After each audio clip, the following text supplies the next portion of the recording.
بسم اللہ الرحمن الرحیم۔ السلام علیکہ یا صاحب العصر والزمان۔ السلام علی الحسین وعلی علی ابن الحسین وعلی اولاد الحسین وعلی اصحاب الحسین۔ اور دائیں بائیں دربان ہوں گے، ان کی بھی پرواہ کیے بغیر آگے چلے جانا۔ پھر تیسرے دروازے پر رونق زیادہ ہوگی، فرش پر ریشم سرخ سے مزین ہوگا۔ اس سے آگے چوتھے دروازے پر تشکیہ کھڑے ہوں گے۔ یہ وہ جماعت ہے جنہوں نے امام مظلوم علیہ السلام کا سر مبارک طشت طلح میں رکھ کر یزید کے آگے رکھا تھا۔ پھر پانچوں دروازوں پر فرش ریشم زرد کا ہوگا اور دائیں بائیں یزید کے خاص غلام اور مشیر خاص موجود ہوں گے۔ پھر چھٹے دروازے پر دربان کوئی نہ ہوگا۔ ان سب دروازوں سے تیزی سے گزرتے جانا۔ آخر ساتویں دروازے پر ایک نہایت خوبصورت نوجوان کو دیکھے گا جس کا لباس سیاہ ہوگا، اور امام مظلوم علیہ السلام کی شہادت کے بعد اس وقت تک اس نے سیاہ لباس اپنے بدن سے دور نہیں کیا۔ وہ یزید کا چہیتا غلام ہے۔ یزید نے اپنے تمام درباری اختیارات اس کے سپرد کیے ہیں اور تمام لوگ اس کی اطاعت کرتے ہیں، اور خود یزید کے لنگر سے نہیں کھاتا بلکہ اپنے ہاتھ سے حلال رزق کما کر کھاتا ہے۔ بس یہ خط اس کو دے دینا اور تیرا کام ہو جائے گا۔ اس طرف عمیر کی بھانجی ابن زیاد کی زوجہ حسینہ کی دایا تھی۔ اس کو اطلاع پہنچی تو اس نے حسینہ کے بچے کو اٹھا لیا اور ابن زیاد کے گھر میں جا کر حسینہ سے کہنے لگی کہ تم لوگوں نے بچہ پروری اور ہماری باقی تمام ہمیں خدمات کا خوب صلہ دیا ہے کہ جھوٹی عورت کے بچے کی رپورٹ پر میرے ماموں کو تازیانوں سے مارا گیا اور پھر قید بھی کیا گیا۔ بس آئندہ میں تمہارے بچے کو دودھ نہ پلاؤں گی۔ حسینہ یہ سوچ کر تڑپ اٹھی اور وعدہ کیا کہ آج شام تک تیرے ماموں کو رہا کرا کے دم لوں گی۔ چنانچہ ابن زیاد کا گھر آنا تھا کہ حسینہ بگڑ گئی اور ابن زیاد کو خوب بہت صلواتیں سنائیں۔ اس نے اس کے بگڑنے کی وجہ پوچھی تو حسینہ نے سارا ماجرا سنایا اور کہا کہ فوراً عمیر کو رہا کر دیا جائے اور اس سے معافی بھی مانگی جائے، نیز خلت فاخرہ بطور انعام بھی اس کو عطا کی جائے۔ چونکہ ابن زیاد حسینہ سے بے پناہ محبت کرتا تھا، اپنی انگلی آنکھ پر رکھ کر کہا کہ تمہاری سفارش قبول ہے، اور فوراً اس کی تعمیل میں احکام جاری کر دیے اور عمیر رہا ہو کر گھر آ پہنچا۔ چونکہ عمیر کو مختار کے ساتھ کیا ہوا وعدہ یاد تھا، فوراً کھانا پکایا اور ابن زیاد کا عطا کردہ انعام اور کھانا اٹھا کر زندان بان کے گھر لایا۔ اتفاق سے وہ گھر پر موجود نہ تھا تو اس نے یہ سب ہدیہ زندان بان کی عورت کے حوالے کر دیا اور کہا کہ جب وہ آئے تو اس کو پہنچا دینا۔ جب زندان بان گھر آیا اور ہدیے پر نظر کی تو کہنے لگا کہ ضرور عمیر کا ہمارے پاس کوئی مطلب ہوگا۔ دوسرے دن پھر عمیر کھانا اور دیگر عمدہ چیزیں تحفے کے طور پر زندان بان کے پاس لایا۔ اس وقت زندان بان ڈیوڑی پر کھڑا تھا۔ اس نے عمیر سے اپنا مطلب دریافت کیا تو عمیر نے کہا کہ اور کوئی مطلب نہیں ہے، میری منت تھی کہ جب قید سے نجات ملے گی تو زندان بان کی خدمت کروں گا۔ زندان بان نے کہا کہ مجھے اپنے مولا حسین علیہ السلام کے حق کے امامت کی قسم تیرا راز فاش نہ کروں گا اور تیرا کام پورا کروں گا، مجھے اپنا اصلی مطلب بتاؤ۔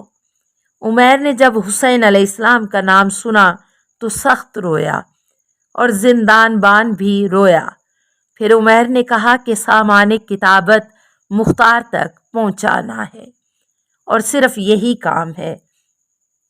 زندان بان نے کہا کہ یہ معمولی سی بات ہے، کل کھانا تیار کر لینا اور سامان کتابت کاغذ قلم دوات اس میں چھپا کر رکھ لینا اور قید خانے میں آ جانا اور یہ بیان کرنا کہ میں نے نظر کی تھی جب قید سے رہا ہوں گا تو قیدیوں کو کھانا کھلاؤں گا، بس میں اپنی نظر کو پورا کرنے کے لیے حاضر ہوا ہوں۔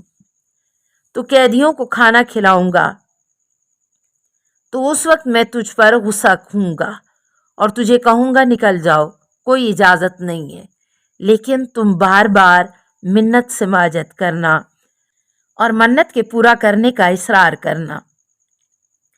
آخر کار یہ کہہ دینا کہ اگر مجھے اجازت نہیں ہے تو آپ مجھ سے لے لیں اور خود ان تک پہنچا دیں، بس میں فوراً یہ بات قبول کر لوں گا اور طبق تیرے ہاتھوں سے لے کر مختار تک پہنچا دوں گا، اور وہ جو کچھ لکھ کر دے گا وہ اس سے لے کر تیرے حوالے کر دوں گا۔ چنانچہ اسی ہیلہ سے عمیر نے مختار سے خط حاصل کیا اور گھر پہنچ کر سفر حجاز کی تیاری شروع کر دی اور ابن زیاد سے جا کر کہا کہ میں اس سال مکہ کو جا رہا ہوں۔ چنانچہ اس نے بطور زادِ راہ کے 2 اونٹ اور کافی نقدی اس کو دی اور تاکید کی کہ عبداللہ بن عمر سے ملاقات نہ کرنا۔ عمیر نے مدینہ کا قصد کیا اور وہاں پہنچ کر زیارات سے فارغ ہو کر عبداللہ بن عمر کے گھر پہنچا۔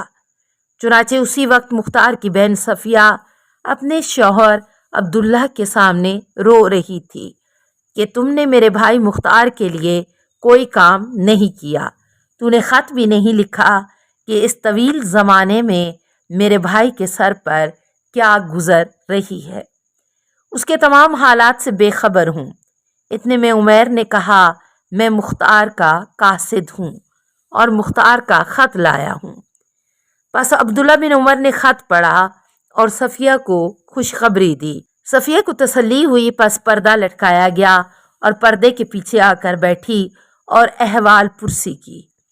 جب عمیر نے یہ بیان کیا کہ ابن زیاد نے مختار کے سر پر تازیانہ مار کر اس کی آنکھ کو زخمی کر دیا تھا تو صفیہ سے آگے سننا برداشت نہ کر سکی، فوراً اٹھ کھڑی ہوئی اور کمرے میں جا کر کینچی سے اپنے بال کتر کر ایک رومال میں باندھ لیے اور واپس آ کر عبداللہ کے آگے ڈال دیے اور عبداللہ سے کہنے لگی کہ آج کے بعد میں تیرے ساتھ ایک چھت کے نیچے نہ جمع ہوں گی جب تک کہ میرا بھائی مختار آزاد نہ ہو جائے۔ عبداللہ نے کہا میں کیا کروں، کوئی شخص ایسا نہیں ملتا جو میرا خط یزید کی طرف لے جائے۔ عمیر نے جواب دیا کہ یہ کام میں کروں گا۔ پس عبداللہ نے مختار کی رہائی کے لیے سفارش نامہ لکھا اور عمیر کے حوالے کر کے اسے رخصت کیا۔ عمیر خط لے کر سفر شام پر روانہ ہوا اور تہ منزل کے بعد آخر دمشق جا پہنچا، لیکن 14 دن تک خط پہنچانے کا کوئی ذریعہ نہ بن سکا۔ ہر روز مسجد میں آتا تھا لیکن یہ جرأت نہ تھی کہ اپنا مطلب ظاہر کر سکے، کیونکہ لوگ واقعہ کربلا کے بعد یزید سے متنفر ہو چکے تھے اور ہر شخص کو یزید سے ملنے کی اجازت نہ ہوتی تھی۔ ایک دن امام جماعت نے آپ کے قافیے سے پہچانا کہ یہ شخص عراق کا باشندہ ہے، چنانچہ اسے اپنے گھر لے گیا اور شام آنے کا مطلب دریافت کیا، لیکن عمیر نے اصلی مطلب کے بیان کرنے سے گریز کیا اور ٹال مٹول سے کام لیا۔ آخر کار امام مسجد نے کہا اے مہمان، مجھے اپنے مولا حسین علیہ السلام کے حق کی قسم دل کا راز بیان کر، شاید میں تیری مشکل کو حل کر دوں۔ عمیر نے امام حسین علیہ السلام کا سنا تو سخت گریہ کیا اور پھر اپنا مطلب بیان کیا۔ امام مسجد نے نعرہ تکبیر بلند کرتے ہوئے کہا کہ اس شہر میں میرے علاوہ اگر کسی دوسرے کے ذریعے سے یہ کام تم کرانا چاہتے ہو تو ہرگز کامیاب نہ ہوتے۔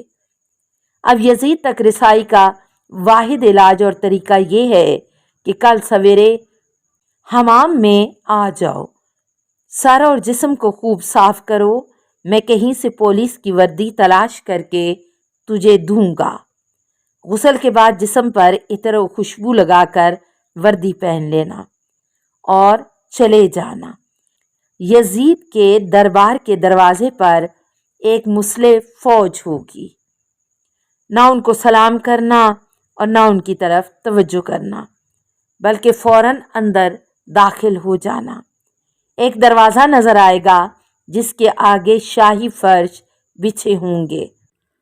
السلام علیکہ یا صاحب العصر والزمان، الامان الامان الامان من فتن الزمان، السلام علیکہ یا خلیفۃ الرحمن، السلام علیکہ یا امام الانس والجان، السلام علیکہ یا مظہر الایمان، السلام علیکہ یا شریک القرآن، السلام علیکہ یا قاطع البرہان، السلام علیکہ یا امام زماننا، ھذا اجل اللہ فرجک وسہل اللہ مخرجک وظہورک، السلام علیکہ ورحمۃ اللہ۔